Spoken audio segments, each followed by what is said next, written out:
Disturb করবে বলে বিভিন্ন জায়গায় ছোট বড় প্রোগ্রাম নামিয়েছে, শুনেছি নাকি কোথাও আটকাচ্ছে। যাই করুক না কেন, আমি একটা জিনিস কি বুঝি জানেন, আমার যা লোক প্রোগ্রামে আমাদের আসবে তার কয়েক গুণ বেশি ভোট বাক্সে যাবে।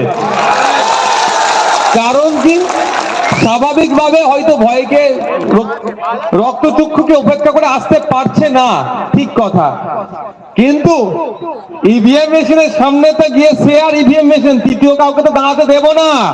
বিগত দিনে অভিষেক বাবু কি করেছে দেখার দরকার নয়, আগামী দিনে নির্বাচন 2024-এ নির্বাচন হবে, ইভিএম মেশিনের সামনে ভোটার আর ইভিএম মেশিন থাকবে, তৃতীয় কাউকে দাঁড়াতে সেখানে দেবে না আইএসএফ। ইচ্ছা হলে আইএসএফ কে ভোট দেবে, ইচ্ছা না হলে আইএসএফ এর বিপক্ষে ভোট দেবে। অভিষেক বাবুর পিছু হলে কোনো লোককে দাঁড় করাতে পারবে না, এটা আমি চ্যালেঞ্জ দিয়ে গেলাম। আর এই দুর্নামি, মস্তানি, ধমকানো, চমকানো, মানুষের অধিকার লুট করে নিও, এর বিরুদ্ধে ভোট আগামী 24-এ ইভিএম মেশিনে জবাব দিতে হবে। কি প্রস্তুত আছেন তো নাকি মায়েরা? প্রস্তুত আছেন তো নাকি? আমি ভেবে পাচ্ছি না, কদিন আগে গণতন্ত্রের বুলিয়া উড়াচ্ছিলেন অভিষেক বাবু, গণতন্ত্রের বুলিয়া উড়াচ্ছিলেন যে গণতান্ত্রিক রাষ্ট্রে যে যেখানে পারে সেখানে কন্টেস্ট করতে পারে। কদিন আগে শুনছিলাম আর হাসছিলাম, যাদের হাতে গণতন্ত্র সব থেকে বেশি আক্রান্ত তারাই বেশি আবার গণতন্ত্রের বুলিয়া উড়াচ্ছে। কি বলছিল যে মোদিজি এসে কন্টেস্ট করুক, হ্যান করুক, অনেক কথা বলছিল। ব্যাপারটা হচ্ছে গতকাল থেকে যে ঘটনা ঘটছে অভিষেক বাবুর কি কানে যায়নি? তো তিনি তিনার দলের দামাল ছেলেগুলোকে কেন আটকাচ্ছেন না? তবে একটা কথা বলে রাখি, সে যারা এখানে চালানোর নেতা যারা ডিস্টার্ব করছেন, শাহজাহান শেখের মতো আপনারা বড় নেতা নয়, অনুব্রত বাবুর মতো কিন্তু আপনারা বড় নেতা নয়। আর ধরলে আমরা কিন্তু অভিষেক বাবুকে ধরবো না, যে আমার ভাইকে ডিস্টার্ব করেছে তাকেই কিন্তু আমরা ধরবো, এটা মাথায় থাকে জানো। জবাবটা আপনার কাছ থেকেই নেব। আমি ভেবে পাচ্ছি না, গণতন্ত্রের বুলিয়া ওড়াচ্ছে আর গণতন্ত্রকে হত্যার খেলায় এরা মেতে উঠেছে। গণতান্ত্রিক রাষ্ট্র, মানুষের অধিকার আছে, মানুষ যাকে চাইবে তাকে ভোট দেবে, যার মিটিং মিছিলে ইচ্ছা যাবে তার মিটিং মিছিলে যাবে, এইটাই তো গণতান্ত্রিক রাষ্ট্র, এইটা তো ডেমোক্রেসি। কিন্তু এই ডেমোক্রেসিতে আমরা কি দেখছি, নামে ডেমোক্রেসি দিয়ে রেখে দিয়েছে। পিসি ভাইপো ছাড়া আর কোথাও যাওয়া যাবে না, সময় এসেছে পিসি ভাইপোকে একসাথে কালীঘাটে পাঠাতে হবে, সময় এসেছে। সত্যি আমি অবাক হয়ে যাচ্ছি, আমরা স্বাধীন দেশে বসবাস করছি তো নাকি? স্বাধীন বাংলায় নাকি? তো না, পরাধীন দেশ পরাধীন বাংলায় আমরা বসবাস করছি। বিরোধী রাজনৈতিক দল করার জন্য কোন সময় পুলিশকে চাপ দিয়ে ধমকানো চমকানো হচ্ছে, কোন সময় গুন্ডা মস্তানকে দিয়ে মারধর করানো হচ্ছে, কোন সময় মিথ্যা কেস দেওয়া হচ্ছে, বিভিন্ন ভাবে ডিস্টার্ব করা হচ্ছে। তবে একটা কথা, আমার আগে মাস্টার সাহেব বললেন, ঐতিহাসিক বিপ্লবের কথা বললেন, আমি আপনাদের বলবো, আপনাদের মাধ্যমে তৃণমূলী বন্ধুদের বলবো, পৃথিবীর বিপ্লবের ইতিহাসগুলো দেখুন। ধমকে চমকে সেনা দিয়ে, পুলিশ দিয়ে, গুন্ডা দিয়ে বিপ্লবকে আটকানো যায়নি। ইন্ডিয়ান সেকুলার ফ্রন্ট সেই সমাজ ব্যবস্থার বিপ্লব আনতে চলেছে। দূষণ মুক্ত সমাজ ব্যবস্থা চাই, শোষণ মুক্ত সমাজ ব্যবস্থা চাই, এর বিপ্লব আনতে চলেছে। এই গুন্ডা মস্তান ধমকে চমকে আইএসএফ এর লড়াইকে আটকে রাখতে পারবে না। হয়তো কিছু সময়ের জন্য আমার কর্মীর হাত ভেঙেছে, মারধর করেছে, মিথ্যা কেস দিয়েছে, এই সাময়িক সময়ের জন্য। আমরা আমাদের লক্ষ্যে অবিচল, আমরা আমাদের লক্ষ্যে পৌঁছাবো, সমাজকে দুর্নীতি মুক্ত করব। বালিচোর, গলুচোর, কয়লা চোর, চাকরি চোর যারা আছে তাদের হাত থেকে সমাজকে মুক্তি দেবো। চাই সে পিসি ভাইবো হতে পারে, ব্লকের নেতা হতে পারে, পাড়ার নেতা হতে পারে, যেই এই চোরের সাথে যুক্ত তাদের হাত থেকেই সমাজকে মুক্তি দেবো।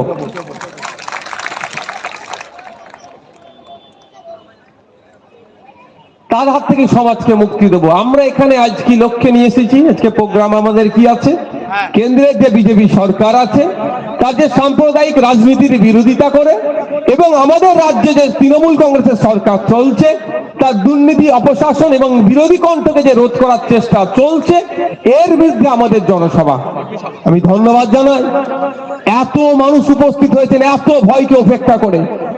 অবাক লাগছে, কোথায় ফোন করতে গেলে কমুককে বলতে হবে, কোথায় ফোন করতে গেলে তামুককে জানাতে হবে। সময় ঘনিয়ে এসেছে, অপেক্ষা করুন। আমরা ভুলে যাচ্ছি না এই ডায়মন্ড হারবারের কথা, স্পেশাল ইকোনমিক জোন ফলতার কথা। সেখানে এক তৃণমূলের বড় নেতা আছে, স্পেশাল ইকোনমিক জোনটাকে শেষ করে দিচ্ছে, আর মমতা ব্যানার্জি কালীঘাটে বড় বড় কথা বলছে, তার ভাই বাবার ডায়মন্ড হারবার মডেলের কথা বলছে। দুজনকেই ধরাবে একসাথে, কোন অংশে ছাড় হবে না। ওখানকার মানুষের জীবন জীবিকা আজকে বিপন্ন। ওখানে নতুন কলকারখানা তো হওয়া তো দূরের কথা, ওখান থেকে কলকারখানা উঠে চলে যাচ্ছে, ফলে ক্ষতিগ্রস্ত কারা হচ্ছে? ওখানকার যারা ডে লেবার, দিনমজুরির যারা কাজ করত, তারা কাজ হারিয়ে হাহাকারে তাদের দিন কাটছে। আর মমতা ব্যানার্জি বা অভিষেক ব্যানার্জি বড় বড় গণতন্ত্রের বুলিয়া ওড়াচ্ছে। আমার তো মনে হয় যদি বলা হতো যে এই ভুল ভাও কথা বললে ট্যাক্স নেওয়া হবে, মমতা ব্যানার্জি আর অভিষেক ব্যানার্জি কথা বলাই ছেড়ে দিতেন। আমি দায়িত্ব নিয়ে বলছি, কথা বলাই ছেড়ে দিতেন। গত কয়েকদিন আগে দেখলাম ওনার গাড়ি অ্যাক্সিডেন্ট হয়ে যাচ্ছিল বলছে। আমি দীর্ঘায়ু কামনা করি, তিনার সুস্থতা কামনা করি, কারণ 2026 সালে তো নবান্ন থেকে নেবিয়ে কালীঘাটে পাঠাতে হবে, দীর্ঘায়ু কামনা মতো করতে হবে। তো আপনারা বলুন তো, আমরা তো সবাই কম বেশি গাড়ি চালাই, 200 স্পিড গাড়ি চালানোর মতো এখানে কোনো রোড আছে? হ্যাঁ, বলতে টয়োটা গাড়ির ড্যাশবোর্ড খুলে চলে এসেছে। আমার টয়োটার মতো অত দামি গাড়ি নয়, আমার মাহিন্দ্রার গাড়ি দেখুন তো, ড্যাশবোর্ড খুলে আসে না। তুমি বাবু বেল্ট পরুনি, মাথা যে ঠুকেছে। সেভ ড্রাইভ সেভ লাইফের স্লোগান তুলছিলেন, নো হেলমেট নো ফুয়েল বলে চিৎকার করছিলেন, যত আইন চাপিয়ে দিচ্ছেন, আর উনি নিজে সিট বেল্ট পরে ঘোরেন না। এই প্রশ্নটা বললেই বলবে কেন এ কথা বলছে, একজন অ্যাক্সিডেন্ট হয়েছে তাকে নিয়ে রাজনীতি করছো? আমি আপনাদের বলি, যদি সত্যিকারের অ্যাক্সিডেন্ট হয়ে থাকে আমি সেটাকে দুঃখ প্রকাশ করছি, সাথে সাথে তার সুস্থতা কামনা করছি। কিন্তু ওই বিষয়ে আমি একটা কথা উল্লেখ করব, 2021-এর নির্বাচনের আগে আমরা কি শুনেছিলাম? উনি নন্দীগ্রামে না কোথায় গিয়েছিলেন, ওনার পায়ে নাকি কে দরজা দিয়ে একটা চেপে দিয়েছিল, ওনার পায়ে কি হয়েছিল? চোট হয়েছিল। সত্যিকারের যদি একটা মুখ্যমন্ত্রীর দরজায় কে গাড়িতে কিন্তু চেপে দেয়, আজকে 2.5 বছর হতে চললো, এখনো পর্যন্ত তাকে ধরতে পারলো না কেন? কে ভাই সে লোকটা, কে ছিল? তাহলে কি আমাদের পুলিশকে অপমান করছে না মুখ্যমন্ত্রী? ধরার দায়িত্ব কার? আমাদের পুলিশের। পুলিশকে অপমান করছে তো নাকি? পুলিশ তো আমাদের বাড়ির সদস্য, একজন আমাদের পরিবারের সদস্য, তারা আমাদের বাইরের নয় তো। আরে আপনার আমার ছেলে মেয়েরাই তো পুলিশে আছে, পুলিশকে মমতা ব্যানার্জি বকলমে অপমান করাচ্ছে। অ্যাকচুয়ালি ওই ধরনের ঘটনা মনে হয় ঘটেই নেই, আমার মন বলছে, শুধু সিম্প্যাথি নেওয়ার জন্য এ করছে। তাই বলবো, এই ধরনের ভোট আসলে অনেক ঘটনা ঘটবে, ওতে ভাবলে হবে না। পুরো মনস্থির করে নিতে হবে। কৃষকদের বিরুদ্ধে যখন বিল পাস হচ্ছিল, এখানে ম্যাক্সিমাম তো কৃষক পরিবারের লোকজন, কৃষকদের বিরুদ্ধে বিজেপি সরকার যখন বিল পাস করছিল, অভিষেক বাবু তখন ভোট না দিয়ে কি করছিল, এর জবাবটা আগামী 2024-এর বিরুদ্ধে ভোট দিয়ে দেখাতে হবে। 15 লক্ষ 14 লক্ষ মানুষ ভোট দেয়, তার একটা জনপ্রতিনিধি তৈরি করে কিসের জন্য? ওখানে পাঠাবে পার্লামেন্টে, মানুষের বিপক্ষে কোন বিল আসলে, জনগণের বিপক্ষে কোন বিল আসলে, জনবিরোধী কোন বিল আসলে তার বিরোধিতা করা, তার বিপক্ষে ভোটদান করা। তখন উনি কি করছিলেন? আপনাদেরকে সিএএ দেখিয়ে তো খুব ভয় দেখায়, ভোট নিয়ে নেয় অনেকের কাছ থেকে। যখন সিএএ যখন হচ্ছিল, অভিষেক বাবু তখন কোথায় ভোট দিয়েছিল একটু খোঁজ নিয়েছিলেন? অভিষেক বাবুকে বলতে বলবেন। আমি এই জায়গায় দাঁড়িয়ে বলে যাচ্ছি ডায়মন্ড হারবার থেকে, অভিষেক বাবু সিএর বিপক্ষে ভোট দিয়েছে কি দেয়নি, এটা উনাকে জোর গলায় বলতে বলবেন। দেখবেন পিসি ভাইপো এই বিষয়ে মুখ খুলবে না, খোঁজ নিলে দেখা যাবে হয়তো সিএর পক্ষেই ভোট দিয়েছে। আপনাদের এমপি আপনাদের ভোট নিয়ে সিএর পক্ষে ভোট দিয়েছে, খোঁজ নিয়ে দেখুন। তাহলে আমরা কাকে পাঠাচ্ছি? কাকে আমরা পাঠাচ্ছি? যেখানে ন্যাশনাল অ্যাভারেজ হচ্ছে 100 দিন উপস্থিতির মধ্যে 79 দিন ন্যাশনাল এভারেজ হচ্ছে 79 দিন এমপিদের উপস্থিতি। সেখানে অভিষেক বাবু অর্থাৎ আপনাদের বর্তমান যিনি এমপি আছেন, বর্তমান কেন বললাম, আপনাদের দুয়া আশীর্বাদ ভোট নিয়ে উনাকে তো আমরা প্রাক্তন করব, ওই জন্য এখন বর্তমানটা বলে নিচ্ছি যে আপনাদের যিনি বর্তমান এমপি আছেন সেখানে মাত্র 14% তার উপস্থিতি। যেখানে ডিবেট করার জায়গা, যেখানে অভিযোগ জানানোর জায়গা, এই ডায়মন্ড হারবার বাসীর লোকসভা এলাকার সেই ফলতা থেকে শুরু করে, বিষ্ণুপুর থেকে শুরু করে, ডায়মন্ড হারবার থেকে শুরু করে, বজবজ থেকে শুরু করে, মেটিয়াপুরুষ, যে যেখানকার এলাকার মানুষের চা পাওয়া অভাব অভিযোগের কথা কি করবে, পার্লামেন্টে গিয়ে বলবে।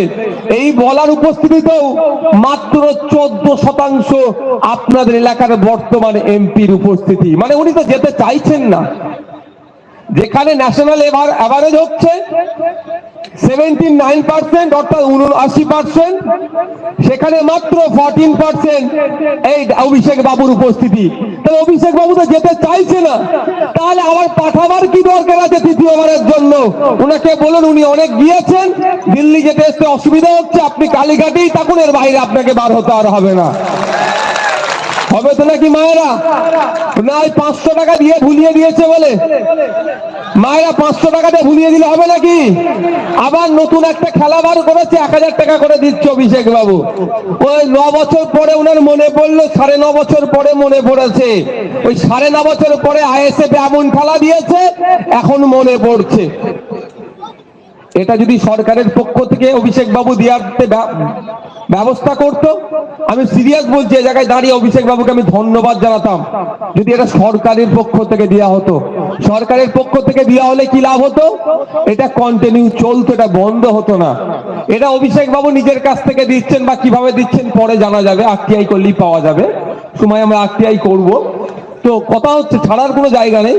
বালি চুরির টাকা কি কয়লা চুরির টাকা কি আমাদের বাড়ির ছেলেদের মেধা বিক্রির টাকা, সেটা দেখতে হবে না আমাদেরকে? না আমাদের বাড়ির বাচ্চারা যে স্কুলে মিড ডে মিলে স্কুলে যে মিড ডে মিলটা খেচ্ছে, ওর দুর্নীতির টাকা এটা দিচ্ছে কি দেখতে হবে না আমাদেরকে? সেটা তো করবো আর সময় আরটিআই। তো বলছি, এটা শুধু ভোটের চমকের জন্য এটা করা হচ্ছে, ভোটের জন্য তড়িঘড়ি দিচ্ছে। ভোট মিটলো আর না মিটলো দেখার দরকার নেই, উনি জিতলেন কি হারলেন দেখার দরকার নেই, ভাব ভুলে যাবেন। আপনাদের বলবো, যা দিচ্ছে কিন্তু ছাড়া যাবে না, ছাড়া যাবে না। ও আপনার টাকা আপনাকে ফিরিয়ে দিচ্ছে, তো মাথায় রাখবেন, কিছুই ছাড়া যাবে না। ভোটের আগের রাত্রে 1000 টাকা দেয়, বিরিয়ানির প্যাকেট দেয়, 2000 টাকা, অনেক টাকা দেয়, কিছু ছাড়বেন না, সব নিয়ে নেবেন। যা আছে দে, কিনা সকালবেলা গিয়ে কোথায় ভোটটা দেবে? আইএসএফ এর পক্ষে দেবে, ওদের বিপক্ষে দেবে, মাথায় থাকে যেন আপনাদের। আজকে আমরা কি কারণে উপস্থিত হয়েছি? দুর্নীতি অপশাসন যেটা চলছে, যেখানেই তৃণমূল কংগ্রেস সেখানেই দুর্নীতিকে দেখতে পাচ্ছি, আর যেখানেই দুর্নীতি সেখানেই তৃণমূল কংগ্রেসের উপস্থিতি দেখতে পাচ্ছি। আর পিসি ভাইপোতে কেউ কোনো অংশে বাদ যাচ্ছে না, রেসারেসি করছে দুজনের মধ্যে, কে বড় আগে যেতে পারে, আগে দেখ আমার না। মুখ্যমন্ত্রীর নিজের দপ্তর গ্রুপ ডি, মুখ্যমন্ত্রী নিজের দপ্তরের মধ্যে পড়ে গ্রুপ ডি নিয়োগের ক্ষেত্রে দুর্নীতি হয়েছে, এ অভিযোগ উঠেছিল। কলকাতার রাজপথে মাতঙ্গিনী হাজরার মূর্তির পদতলে অবস্থান বিক্ষোভ হয়েছিল, আমি ওখানে গিয়ে উপস্থিত হয়েছিলাম। ওখানে গিয়ে একটা কথা বলেছিলাম, মুখ্যমন্ত্রীর নিজের দপ্তর যদি দুর্নীতি মুক্ত হয়, উনি প্রেস কনফারেন্স করে একটু বলুক যে গ্রুপ ডি এ যে নিয়োগ হয়েছে সেই নিয়োগে কোনো দুর্নীতি হয়নি। আজ 6 মাস 8 মাস হয়ে গেল, এখনো কিন্তু শুনতে পেলাম না যে মুখ্যমন্ত্রী বিষয়টা বলছেন যে তার দপ্তরে নিয়োগে কোনো দুর্নীতি হয়নি। কিন্তু ছোটখাটো বিষয়ে নওশাদ সিদ্দিকী গাড়ি চালাচ্ছে, বা নওশাদ সিদ্দিকী ড্রাইভার গাড়ি চালাচ্ছে, নওশাদ সিদ্দিকী ড্রাইভারকে চেপে দিচ্ছিল, সেটা উল্টো করে বলছে গাড়ি চালিয়ে লোককে মেরে দেবে, কথা মুখ্যমন্ত্রী বলতে পারছেন। কিন্তু তার দপ্তরে দুর্নীতি হয়েছে এই অভিযোগ তুলে আন্দোলন হচ্ছে, সেই বিষয়ে একটা কথা বলছেন না। কারণ কি? তিনিও দুর্নীতির সাথে যুক্ত হয়ে গিয়েছেন। আমি এই মঞ্চ থেকে দাঁড়িয়ে বলছি, মুখ্যমন্ত্রীও দুর্নীতির বাইরে নয়, তিনিও দুর্নীতির মধ্যে, তিনিও দুর্নীতিতে যুক্ত আছেন। পারলে যদি ভুল বলি, পিসি না পারলে ভাইপোকে বলবেন আমার নামে মানহানি মামলা করতে। সুপ্রিম কোর্টে ছুটছে তো ভাইপোকে বলে দেবেন, অভিষেক ব্যানার্জির দিকে বলে দেবেন, নওশাদ সিদ্দিকী বলছে তোমার পিসি দুর্নীতিগ্রস্ত, পারলে যদি মিথ্যা কথা বলে আমার বিরুদ্ধে মানহানির মামলা করে দেখাও। অভিষেক বাবুকে বলে দেবেন। আর অভিষেক বাবুর যে কটা চালানার চালা ঘুরছে তাদের উদ্দেশ্য বলি, সময় থাকতে সুধরে যান। আইনের মাধ্যমে 5 টাকার পেনে এমন খোঁচা দেব, থানার বাড়ি করা বাংলালে জেলের ভাত খাওয়াবো। অভিষেক বাবু বাঁচাবে মনে হচ্ছে, উনি নিচে কিভাবে বাঁচবে তার জন্য লাইন খুঁজছে, বারবার পিসিকে দিল্লি পাঠাচ্ছে, মোদিজির সাথে বসাচ্ছে, তোমাদের কথা ভাবছে। উনি বাঁচার জন্য মোদিজির কাছে পাঠাচ্ছেন, আর উনি ভাবছেন পাড়ার চালানার নেতাগুলো কি ভাবছে বলুন তো, দাদা বাঁচিয়ে নেবে। আরে দায়েরা তো পাড়ার চালানার নেতা। অনুব্রত মন্ডল বীরভূমের বাঘ বলতো তৃণমূল, আজকে বাঘ কোথায় গেছে? হ্যাঁ, কোথায়? তিহার জেলে গেছে। কারোর থেকে যদি কোনো ভয়ঙ্কর জেল থাকে, তৃণমূলের আগামী দিনে বেশ কিছু নেতা ওই জেলেকেই রাখা হবে, দরকার লাগে তৈরি করতে হবে আমাদেরকে ওই জেল। বাঘের জন্য অনেক কথা বলছিল, অনেক মায়া কান্না কাঁদছিল। যখন রাত্রে খবর পেলাম জ্যোতিপ্রিয় বাবুর বাড়িতে ইডি গিয়েছে, দীর্ঘক্ষণ তল্লাশি চলছে, মমতা ব্যানার্জি তখন মনে পড়ে গিয়েছিল জ্যোতিপ্রিয় বাবুর সুগার আছে, বলছে সুগার বেড়ে গেলে বিপদ হয়ে গেলে ছাড়বো না। এখন তো জেলের মধ্যে আছে, কই জ্যোতিপ্রিয় বাবুর একবারও নাম তো মমতা ব্যানার্জি মুখে নিচ্ছেন কি? উল্টে আমার কাছে প্রুফ আছে, আমাদের শ্রীরামপুরের এমপি উনি বলছেন জ্যোতিপ্রিয়র বিষয় জ্যোতিপ্রিয় বুঝে নেবে। অনুব্রত মন্ডল বাবু যখন অ্যারেস্ট হয়েছিলেন, যখন 1 মাস পর্যন্ত তার পরিবারের সাথে এই কলকাতার কোন বাবু অর্থাৎ বড় নেতারা তার পরিবারের সাথে যোগাযোগ করেনি। আজকে পার্থ চ্যাটার্জি মহাশয় দলের মহাসচিব ছিলেন, একাধিক পদ ছিল, বড় বড় পদে হোল্ড করতেন তৃণমূলের, তিনি 1 বছরের অধিক জেলে আছে, তার পাশে আর দল দাঁড়াচ্ছে না। যখনই জড়িয়ে যাচ্ছে তখনই দল হাত তুলে নিচ্ছে। আমরাই তো অনেকে একটু ভেবেছিলাম ওই তো শাহজাহান শেখের জন্য একটু মায়া কান্না কাঁদতে পারে, দেখলাম বেশি দিন কাঁদলো না। গতকালই ফিরাদ হাকিম মহাশয়, তৃণমূলের একজন হেভিওয়েট লিডার ফিরাদ হাকিম মহাশয় বলে দিলেন শাহজাহান যেটা করেছেন ভুল করেছেন, মানে ওই শাহজাহানের তো পাতা কাটতে দল থেকে শুরু হয়ে গেল। শাহজাহানেরটা বুঝে নেবে।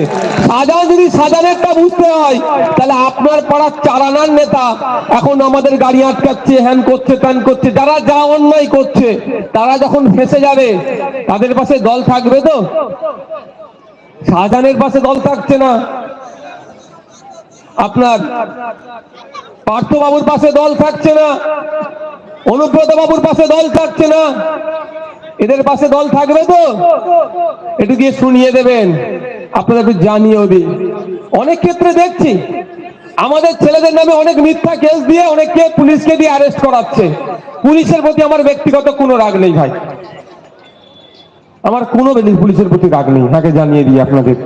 যেটা বলছি, পুলিশকে দিয়ে অ্যারেস্ট করাচ্ছে, আমি আপনাদের বলে রাখি, ওই আজকের পরে দেখবেন একটু তো ডিস্টার্ব বাড়তে পারে।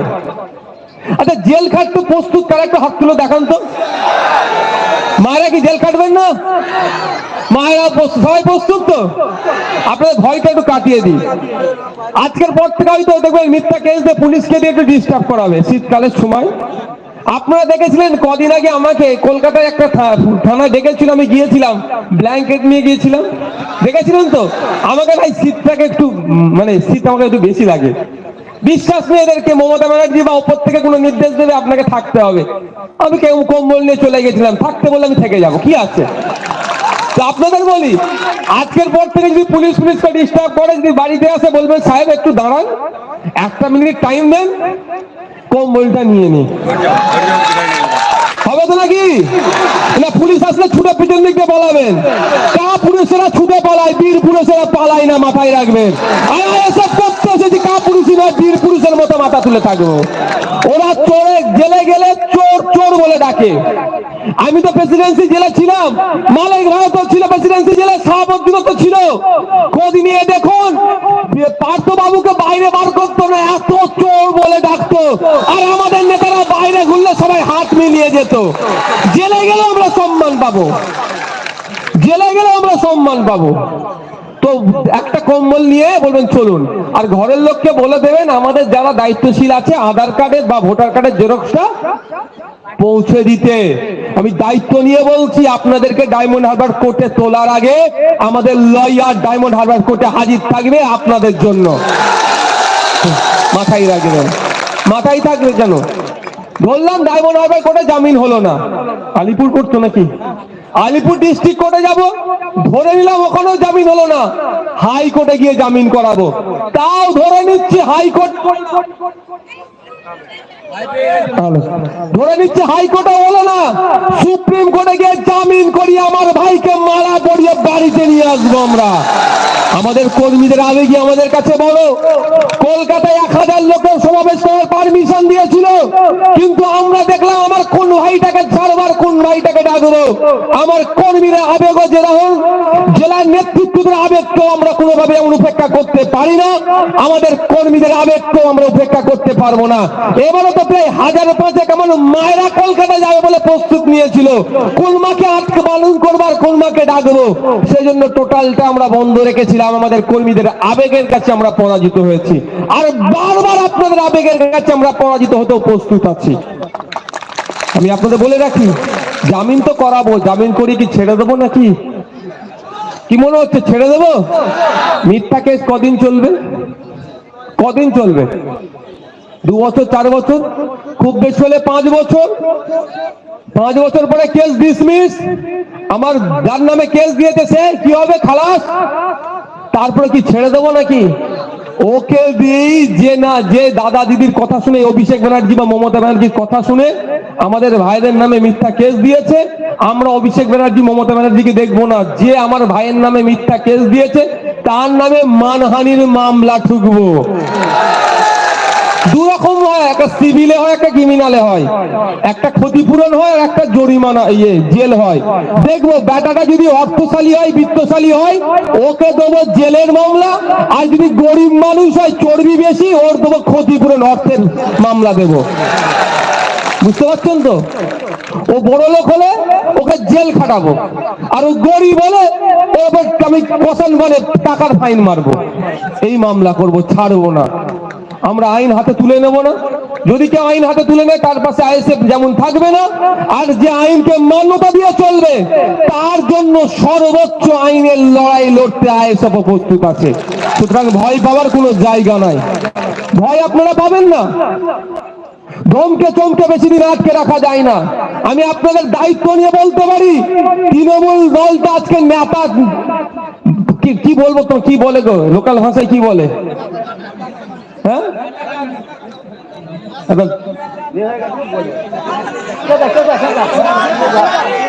পচা নেতার মতো হয়ে গেছে, শুধু পুলিশকে দিয়ে এখন টিকিয়ে রেখেছে। পচা নেতার মতো হয়ে গেছে, এবার একে একে ফোন চেঞ্জ হচ্ছে। আমি নাম ধরে ধরে বলতে পারি, তৃণমূলের বড় বড় নেতাদের এরা এই নেতাগুলো ফোন চেঞ্জ করে নিয়েছে। মানে দুর্নীতি করেছিল, ফোনে হাতে সব বলছে, ওপর থেকে নির্দেশ আছে তুই ফোন চেঞ্জ করে দে, ফোন চেঞ্জ করে দিয়েছে। বুঝতে পারছেন না? শুধু পুলিশকে দিয়ে দলটা টিকিয়ে আছে। আমার আগের মাস্টার সাহেব বললেন, আমি পুলিশ বন্ধুদের বলবো, আপনারা সিদ্ধারা সোজা রেখে কাজ করুন, আপনারা ন্যায়কে প্রতিষ্ঠা করুন, অন্যায়কে অন্যায় হিসাবে ট্রিট করুন। কোন দলের করেছে না দেখে অন্যায় যারা ক্রাইম করেছে তাদের বিরুদ্ধে ব্যবস্থা গ্রহণ করুন। যদি আপনাদেরকে শাসক ডিস্টার্ব করে, আমরা আপনাদের জন্য রাজপথে নেবে, আপনাদের হয়ে গলা ফাটাবো আমরা। আপনারা নিরপেক্ষতার সাথে কাজ করে যান। আজ দর্শক বন্ধুদের বলবো, তৃণমূলের এখন শেষের সময় এসেছে। আর এটা ভালো করে জানেন, এটা ভালো করে আপনারা জানেন যে কোন লাইট বন্ধ হওয়ার আগে আবার কি করে, একটু ধপ করে জ্বলে ওঠে। এদের এখন ধপ করে জ্বলে ওঠার সময় এসেছে। 2024-এ আমরা অর্ধেক ধাক্কা দেব, আর 2026-এ পুরো ধাক্কা দিয়ে কোথায় পাঠাবো? একদম কালীঘাটে পাঠিয়ে দেবো। এটা দুজনের দল তো, পিসি ভাইপোর তো দল, অন্য জায়গায় পাঠানোর জায়গা নয়। অভিষেক বাবু আর মমতা ব্যানার্জির দল এটা। ওদেরকে ওদের বাড়িতে সুস্থতার সাথে ওখানে পৌঁছে দিয়ে আসবো। সাথে কি দেব? একটা প্রতিশ্রুতি শ্রী দেব। বুঝতে পারছেন না? প্রতিশ্রুতি শ্রী, বুঝতে হবে, এত শ্রী দিয়ে অনেক প্রকল্প করেছে তো, যে এত প্রতিশ্রুতি দিয়েছে, এই করে দেবো সেই করে দেবো, ডবল ডবল চাকরি দেবো, হ্যান করবো ত্যান করবো, দিনের শেষে কিচ্ছু দিতে পারেনি। ওই জন্য স্পেশালি উনার জন্য একটা প্রতিশ্রুতি শ্রী দিয়ে বলবে এবার আপনারা অবসর নেন, অনেক করেছেন, বাংলাটাকে 15 বছরে শেষ করলেন, এবার আমাদেরকে একটু কাজ করতে দেন। হবে তো নাকি ভাই? ভাবতে অবাক লাগছে আমরা কোন রাজ্যে বসবাস করছি। মায়ের হাতে 500 ধরিয়ে দিচ্ছে, মায়ের যে সন্তানটা স্কুলে যাচ্ছে পর্যাপ্ত পরিমাণে সেখানে শিক্ষার কোনো পরিকাঠামো নাই, একথাই যখন আমরা বলছি তখনই আমাদের দেখে দেওয়ার চেষ্টা হচ্ছে। এই বাচ্চারা যারা এখানে আছেন, মায়েরা আছেন, বাড়িকে যদি বিশ্বাস নয় দেখে নেবেন আপনাদের ছেলের ভবিষ্যৎটা কোন জায়গায় গিয়ে দাঁড় করিয়েছে। ক্লাস 4 এর বাচ্চাকে ডেকে বলুন ভাই 4 এর অঙ্কটা একটা করে দিতে বলুন, তো দেখবেন পারবে না। ক্লাস 4 ইংলিশে বানান বলতে বলুন, পারবে না, কারণ শিক্ষা ব্যবস্থাটাকে ধ্বংস করে দিয়েছে। এই বাচ্চারা যেখানে যাচ্ছে প্রাইমারির কথা বলছে, যেখানে বুনিয়াদী শিক্ষা, যেখানে বেসটা তৈরি হয়, যেখানে মেন শিক্ষাটা যেখান থেকে আমরা পাবো, সেই জায়গাটাকে শেষ করে দিয়েছে। অভিষেক বাবুর মেয়ে তার প্রাইমারিতে পড়ছে না, ও কি বুঝবে এখানকার জ্বালাটা? ও তো চোদ্দ অন্য থেকে অতি ব্যস্ত হয়ে পড়েছে। পড়ছো তো আমার বাড়ির মেয়েটা, আমার বাড়ির সন্তানটা প্রাইমারিতে, জ্বালা ওই জন্য আমার বেশি লাগছে। ওই জন্য আমি বলছি যদি আমার কথা মিথ্যা হয় আজকে বাড়ি ফিরে যাবেন, আপনার ছেলে মেয়ে যারা পড়াশোনা করছে, 5-6 পড়ছে, 3-4 পড়ছে, যে জিজ্ঞাসা করবেন অঙ্কের বইটা খুলে দেবেন, বলে বাবু এটা অঙ্কটা করে যেত, মিলিয়ে দেখে নেবেন যে নওশাদ ভাই সত্য কথা বলছে কি মিথ্যা কথা বলছে, দেখবেন অঙ্ক করতে পারছে না। কারণ কি? এরা বাচ্চা এখন তারা হই হই খেলাধুলাতেই মত্ত। স্কুলে যাচ্ছে 3টে টিচার, তো 400 ছাত্রছাত্রী আর 3টে টিচার, যেই তালা খুলছে সেই ঘন্টা বাজাচ্ছে, সেই প্রেজেন্ট করছে, আবার সেই মিড ডে মিলের একটা নোডাল অফিসারের কাজ করছে, নোডাল টিচারের কাজ করছে। পড়াবে কখন ভাই? ফলে কি হচ্ছে, স্কুলে যাচ্ছে, মিড ডে মিল খাচ্ছে, একটু খেলাধুলা করছে, হই হই করে আবার বাড়ি ফিরে আসছে। ক্ষতিগ্রস্ত কার বাড়ির ছেলেটা হচ্ছে? অভিষেক ব্যানার্জির বাড়ির ছেলে মেয়েটা হচ্ছে না, হচ্ছে আমাদের বাড়ির ছেলে মেয়েটা। আমাদের বাড়ির ছেলে মেয়েকে ভালো রাখার দায়িত্ব আমাদেরকেই ভাবতে হবে। আমাদের বাড়ি থেকে লোককে তুলে পার্লামেন্টের মধ্যে পাঠাতে হবে, আমাদের বাড়ি থেকে লোককে তুলে বিধানসভার মধ্যে পাঠাতে হবে, যেখানে গিয়ে মানুষের অধিকারের কথা বলবে, যেখানে গিয়ে কৃষকের অধিকারের কথা বলবে, শিক্ষা ব্যবস্থার কথা বলবে, স্বাস্থ্যের মান উন্নয়নের কথা বলবে, এক কথায় আর্থসামাজিক মানুষের মান উন্নয়নের কথা বলবে। এমন লোককে পাঠাতে হবে। পাঠাচ্ছি কাকে? যাকে পাঠাচ্ছি সে আমাদেরকে বাঁশ দিচ্ছে, উল্টে বাঁশ দিচ্ছে না। সিভিক টিচার দেবে বলেছে, সিভিক পুলিশ দেবে বলছে, অনেক কিছু সিভিক দেবে বলছে। আমার কাছে ভাই একটাই প্রশ্ন, সিভিক গুলো আমরা নিয়ে মরি। আমি সিভিককে বদনাম করছি না, আমি তাদের মধ্যে যারা সিভিক ভলেন্টিয়ার আছে অনেক আছে, যারা যাদের প্রচন্ড মেধা আছে, হাইলি কোয়ালিফাইড, তারা মাস্টার্স করেছে, বিভিন্ন মানে ডিগ্রি তারা নিয়ে আছে, কিন্তু দুঃখের বিষয় তাদেরকে মাত্র 9,000 টাকার মাইনে চাকরি করাচ্ছে। এরও বিরোধিতা আমরা করি, মাইনে বাড়ানোর দাবি আমরা বারবার করে আসছি, আজকেও করছি। সাথে সাথে পুলিশ প্রসঙ্গটা বলে আমি এদিকে আসবো। আজকে দুঃখ লাগে, পুলিশকে কতক্ষণ ডিউটি করতে হয় আপনারা জানেন? স্বাভাবিক ডিউটি থেকে তারা ডবল ডিউটি, কোন আড়াই ডবল ডিউটি করে ফেলতে হচ্ছে, তখন 16 ঘন্টা 800 ঘন্টা ডিউটি করতে হচ্ছে। পুলিশ তো আমাদেরই পরিবারের সদস্য, তারা পুলিশে যে ছেলে মেয়েগুলো আছে তারা কারা? আমাদেরই তো পরিবারের ছেলে মেয়ে তারা, কিন্তু তাদেরকে কি করতে হচ্ছে? 16 ঘন্টা 800 ঘন্টা করে ডিউটি করতে হচ্ছে। কারণ কি? পুলিশের যে শূন্য পদ পূরণ করছে না বলে। আমরা দাবি করেছি মুখ্যমন্ত্রীর কাছে যে অবিলম্বে স্বচ্ছতার সাথে পুলিশও নিয়োগ করা হোক। পুলিশের যেমন সরকারি কর্মচারীদের যে ডিএ গুলো বাকি আছে সেটা বুঝিয়ে দেওয়ার সাথে সাথে এই যে ডিউটির চাপ বাড়ানো হচ্ছে সেটা কমানো হোক। লেবার কোডের বাইরে গিয়ে মানুষকে ডিউটি করিয়ে নিচ্ছে, কেন করবে? তার বিরোধিতা আমরাও করছি। যেটা বলছিলাম, আপনার বাড়ির ছেলে মেয়েগুলোকে দেখুন আজকে শিক্ষা অবস্থা কোথায় যাচ্ছে, আর মায়েদের হাতে 500,000 টাকা ধরিয়ে ছেড়ে দিচ্ছে। মায়ের হাতে 500,000 টাকা ধরিয়ে ছেড়ে দিচ্ছে, আর মায়ের ছেলেটা যেখানে পড়তে যাচ্ছে মায়ের ছেলের ভবিষ্যৎটা খারাপ করে দিচ্ছে। এরা দেখছি বলতে সিভিক ভলেন্টিয়ার দিয়ে চালাচ্ছিল, সিভিক টিচার দেবেন, কদিন আগে শুনছিলাম নাকি কদিন ট্রেনিং দিয়ে নাকি সিভিক ডক্টরও করে দেবে বলছে। ও যা বিপদ হোক সব আমাদের উপর দিয়ে দেখ, ওরা বাঁচে থাকবে। আমার বক্তব্য এখানে দাঁড়িয়ে আপনাদেরও বলছি, আপনারা আওয়াজ তুলবেন। বলবেন সব সিভিক নিতে আমরা প্রস্তুত আছি। তার আগে আমাদেরকে দুটো কাজ করতে হবে। অভিষেক ব্যানার্জি যখন পুলিশ নিয়ে ঘুরে ২,৫০০ মতো নাকি পুলিশ নিয়ে ঘুরে, সব বন্দুকধারী পুলিশকে ছেড়ে দিয়ে সব সিভিক ভলেন্টিয়ার নিয়ে একবার অভিষেক ব্যানার্জি একটা নবজোয়ার যাত্রা করে দেখিয়ে দিক, তারপরে আমরা সিভিক ভলেন্টিয়ারের প্রতি ভরসা রাখবো। বুঝতে পারছেন? বন্দুকধারী পুলিশ ছেড়ে দিক, সব সিভিক ভলেন্টিয়ার নিয়ে ঘুরুক, তখনই তো বুঝতে পারবো কত ধানে কত চাল। তার বেলায় না না অসুবিধে আছে, ও তোমার বেলায় অসুবিধে আছে, আর আমার বেলায় অসুবিধে নাই। যাকে অভিষেক ব্যানার্জি আপনারা তৈরি করলেন, আপনারাই তো তৈরি করেছেন। আপনারা না ভোট দিলে হতে পারতো? তাহলে আপনাদের কথা তো ওদের ভাবা, ওনার আগে ভাবা দরকার, তারপরে তো ওনার কথা ভাবা দরকার। উনার পিসিমণি কি বলছেন, সব সিভিকের দিকে মানে ভরসা করে ফেলছেন। আমার একটা বক্তব্য উনার পিসিমণির উদ্দেশ্যে, উনার পিসিমণি হেলিকপ্টার চড়ে বিভিন্ন জায়গায় বিভিন্ন প্রোগ্রামে যায়, আপনারা দেখেছেন তো। তো আমার বক্তব্য, এই রুটের একটা বাসের ড্রাইভারকে 1 মাস ট্রেনিং দিয়ে সিভিক পাইলট বানিয়ে হেলিকপ্টার চড়িয়ে মমতা ব্যানার্জিকে এখান থেকে একটা প্রোগ্রাম অন্য কোনো জায়গায় করুক। উনি যদি নিজেকে মনে করে স্বাচ্ছন্দ্য বোধ করে যে সিভিক পাইলট দিয়ে চলা যাবে রাজ্যে, তাহলে সিভিক টিচারদের দিয়ে আমাদের বাচ্চাগুলোকে পড়াবো আমরা। মনে হয় আপনাদের মনে হয় 1 মাসের ট্রেনিং দিয়ে একটা বাসের ড্রাইভারকে যদি বলে ভাই হেলিকপ্টার তুমি ওড়াও, ওতে মমতা ব্যানার্জি চড়বে? কেন চড়বে না? বলে দূর খাপ, আমি জীবন দেবো নাকি, এইরকমই ভাবে বলবে। খুব কাছের থাকলে আরে দূর খাপা, ও 1 মাসের আমাকে কি করবে, কোথায় গিয়ে বুঝিয়ে দেবে, মরে যাব, প্রধানমন্ত্রীর শখটা মিটে যাবে, এই ধরনের কিছু একটা তো বলবে নাকি। তো উনি যদি সিভিক ড্রাইভারকে দিয়ে সিভিক পাইলট বানিয়ে যদি না চড়তে চায়, তাহলে উনি আমাদের চিকিৎসার জন্য কিভাবে সিভিক ডক্টর ফিট করছেন, আমাদের বাচ্চাদের পড়ানোর জন্য কিভাবে সিভিক টিচার নিয়োগ করছেন, আমাদের নিরাপত্তার জন্য কিভাবে সিভিক ভলেন্টিয়ার দিচ্ছেন? এই প্রশ্নটা করতে হবে না ওনাকে, বা আমাদেরকে ভাবতে হবে না? ভাবার সময় এসেছে। আর এই ভাবার কথা যখন বলি আমরা, তখনই হয়ে যায় আমরা বিজেপির দালাল, তখনই হয়ে যায় আমরা মুসলমানদের দল। আপনাদের এই বিষ্ণুপুরের কথা বলছি, বিদ্যুৎ মন্ডলকে হত্যা করেছিল, উনার বাড়িতে আমি এসেছিলাম, তার মায়ের পাশে দাঁড়িয়েছি, তার কথা বিধানসভার মধ্যে বলেছি, বিধানসভার বাইরে বলেছি।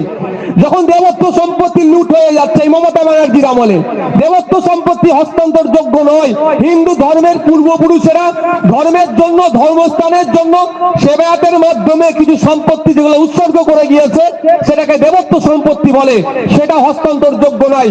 এই মমতা ব্যানার্জির আমলে মমতা ব্যানার্জি যার নিজে মুখ্যমন্ত্রী, তার নিজ দপ্তরের মন্ত্রী, সেই ভূমি সংস্কার দপ্তরের মাধ্যমে জমি হস্তান্তর হয়ে যাচ্ছে, বিক্রি হয়ে যাচ্ছে। এর যখন বিরোধিতা করছি আমরা, যখন রুমা রায়ের বাড়ি চলে যাচ্ছি, জল জমি জঙ্গলে যে স্বাভাবিক অধিকার আদিবাসীদের, সেটা কেড়ে নিচ্ছে কেন, একথা যখনই বলছি, তখন আমরা মুসলমানদের দল হয়ে যাচ্ছি। নওশাদের মাথায় টুপি মুখে দাঁড়িয়ে ও মুসলমানদের দল।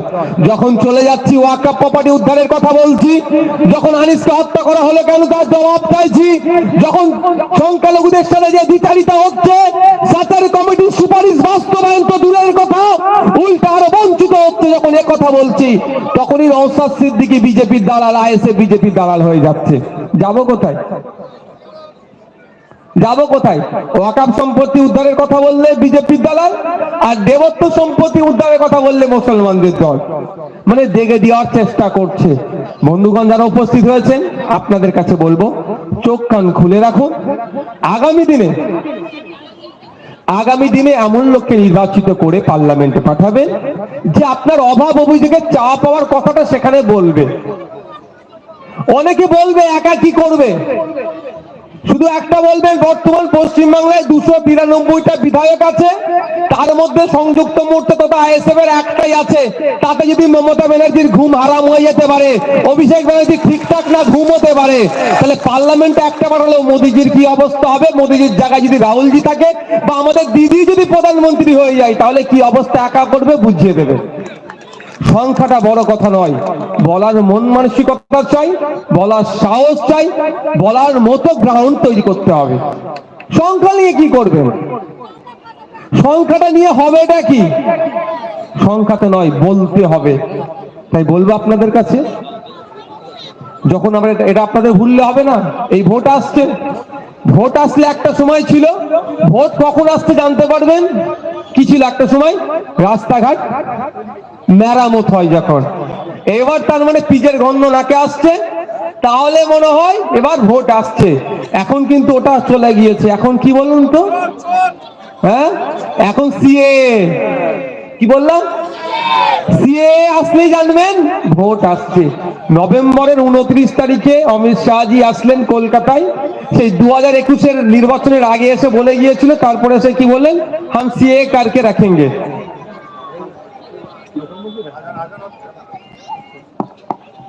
আর 5 মিনিট বক্তব্য দেবো, অসুবিধা নেই তো কারো? না না না।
হ্যালো ভাই, আস্তে আস্তে আমিও বক্তব্য শেষ করে দেবো, আস্তে আস্তে আপনারা যেতে থাকুন, আমি কয়েকটা কথা বলবো।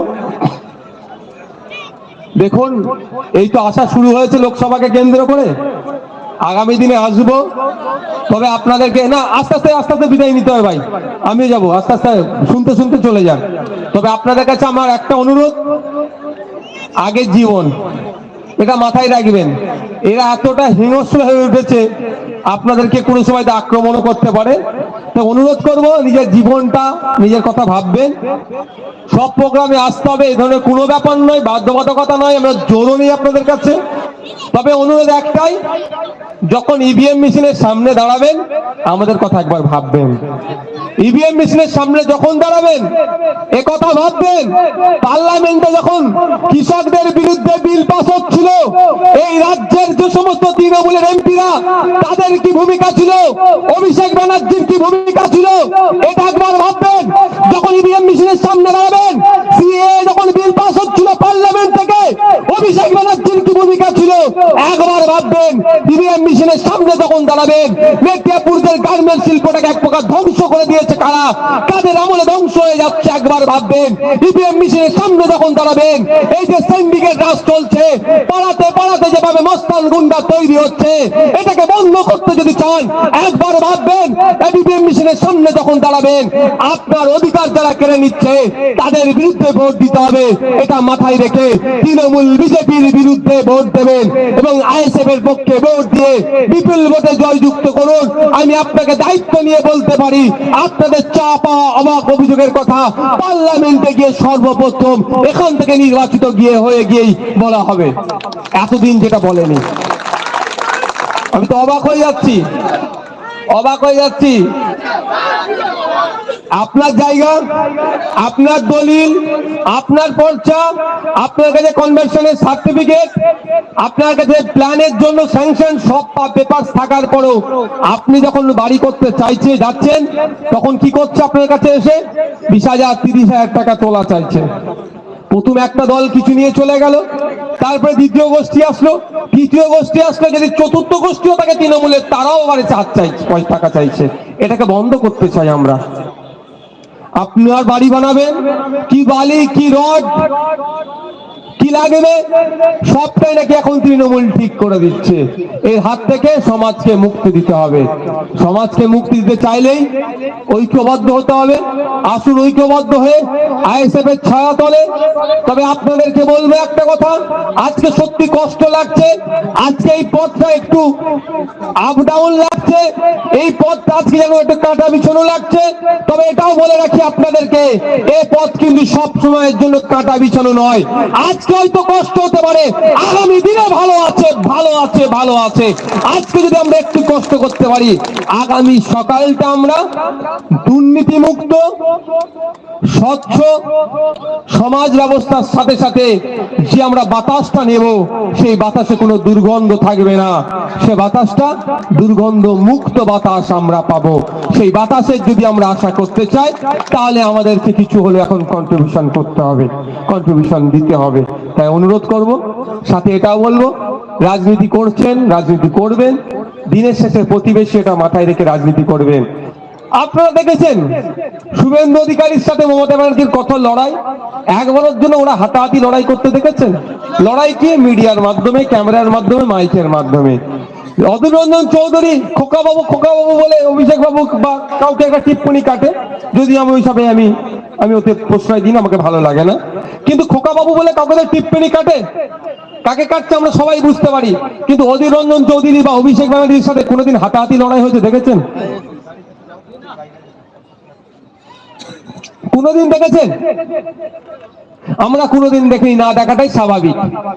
সুজন চক্রবর্তীর সাথে দিলীপ ঘোষের কোনোদিন হাতাহাতি লড়াই হয়েছে? এই বলুন, হয়েছে? আমরা উল্টে কি দেখেছি? সুজন চক্রবর্তী, পার্থ চ্যাটার্জি, দিলীপ ঘোষ এই ধরনের নেতারা এক জায়গায় বসে চা খাচ্ছে। আমরা কি দেখেছি? কুণাল ঘোষ, দিলীপ ঘোষ, সুকান্ত মজুমদার কেক কাটছে এক জায়গায়। আমরা কি দেখেছি? মমতা ব্যানার্জি শুভেন্দু অধিকারীকে চা খাওয়াচ্ছে বিধানসভার মধ্যে। আমরা কি দেখেছি? বিজেপির নেতার সাথে তৃণমূল বসে বসে চা খাচ্ছে। ওরা বড় নেতারা সব এক জায়গায় বসে চা খাচ্ছে, কোনো লড়াই নাই। আর লড়াইটা কোথায়? বুথ স্তরে। লড়াইটা কোথায়? শামীম ভার্সেস আমাদের উকিলের নাম শাহাদাতের লাগিয়ে দিচ্ছে। লড়াইটা কোথায়? মালিক ভার্সেস অমুকের লাগাতে। লড়াইটা কোথায়? মেঘনাথ বাবুর সাথে বুথে লড়িয়ে দিচ্ছে। আমি প্রত্যেকের কাছে অনুরোধ করব, একটু সজাগ সতর্ক হন। ওপরের নেতারা যদি এসি রুমে বসে চা খেতে পারে, তাহলে আপনারা নন এসিতে কে কোন পার্টি করছে দেখার দরকার নেই, আপনারা বসে চা খাবেন। এই অনুমতি, এই আদেশ আমরা আইএসএফ এর পক্ষ থেকে আমাদের নেতাদের উদ্দেশ্যে আমরা দিলাম। আমাদের মধ্যে ভেদাভেদ হানাহানি দরকার নেই। আমরা সমাজ ব্যবস্থা পরিবর্তনের জন্য রাজনীতির ময়দানে এসেছি, রাজনীতি করব। শেষ কথা মায়েদের বলবো, সময় স্বল্প, মায়েদের কথা বলে হয়ে উঠলো না। আপনারা যদি আমাদেরকে সুযোগ দেন, আজকে 500 দিয়ে আপনাদেরকে বোকা বানাচ্ছে, আমরা 500 নয়, আপনার দ্বারে বসে আপনার বাড়ির কাছে আপনি যাতে 5,000 টাকার আশপাশে ইনকাম করতে পারেন মাস গেলে, সেই কাজের ব্যবস্থা আইএসএফ করে দেবে আপনাদেরকে। আগামী দিনে আমাদেরকে সুযোগ দিবে। 500 দিয়ে কি বলছে? ওরা চাকরি চুরি করতে, যখন চাকরির কথা বলে কি লক্ষ্মীর ভান্ডার দিচ্ছি। সরকারি কর্মীদের, মায়েদের যারা পুলিশে আছেন, বিয়ে কেন নেই? বলছে তো লক্ষ্মীর ভান্ডার দিচ্ছি। আরে চক ডাস্টার কেন নেই স্কুলে? বলছে লক্ষ্মীর ভান্ডার দিচ্ছি। যা সরকারকে প্রশ্ন করছি, ডক্টর নেই কেন? বলছে লক্ষ্মীর ভান্ডার দিচ্ছি। সবই মায়েদেরকে ঢাল হিসাবে দেখাচ্ছে। মায়েদের বলবো, মা বাপ সবাই মিলে আমাদেরকে ভোট দেবেন। আগামী দিনে আমাদেরকে সুযোগ দিলে ওই আমরা ভিক্ষা নয়, ভিক্ষাই এক প্রকার দেওয়া হচ্ছে, ও নয়। আমরা মায়েরা মাস গেলে বাড়ির কাছে বসেই যাতে 5,000-এর আশপাশে ইনকাম করতে পারে, সে তার ব্যবস্থা আইএসএফ আপনাদেরকে করে দেবে। সকলে ভালো থাকবেন, সুস্থ থাকবেন। হ্যাঁ, আপনারা এগিয়ে যান, আমি এখানে আধ ঘন্টা থাকবো, আপনাদের পর আমি যাবো। আপনারা চলে যান, আস্তে আস্তে এগিয়ে যান। যা এখানে কেউ আসবেন না, এখানে সাংবাদিক বন্ধুরা কিছু কোশ্চেন করবে, উত্তর দেবো আমরা, আপনারা এর মধ্যে কেউ ঢুকবেন না। আপনারা যারা আসেন আস্তে আস্তে এগিয়ে যান, তবে আজ থেকে বাড়িতে পৌঁছে গিয়ে হ্যাঁ আমাদের যারা নেতৃত্বরা আছে এদেরকে সাথে যোগাযোগ রাখবেন। আর একটা কথা, মিটিং মিছিলের বড় দরকার নাই, কানে কানেই পৌঁছে দিতে পারবেন। ইভিএম মেশিনের সামনে গিয়ে কোন সিম্বলটা দিতে হবে সবাই আপনারা জানেন, সিম্বল কি, নতুন করে আর বলার দরকার নেই। এই প্রচারটাতে লেগে থাকুন, এই ভোট দিয়ে কাল ওনাকে, ওনাদের বিপক্ষে ভোট দিয়ে আর আমাদের পক্ষে ভোট দিয়ে কাকে কোথা পাঠাতে হবে সব আপনারা মনে গিতে নিয়েছেন।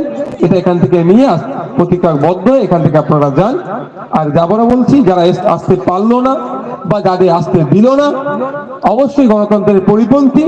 তবে যারা এখানে আসতে পারেনি তারা ইভিএম মেশিনে গিয়ে আমার মনে হয় আপনারা যতটা না প্রেস করবেন তার থেকে জোরে প্রেস করবে, রাগটা সেখানে মিটিয়ে নেবে ইভিএম মেশিনে।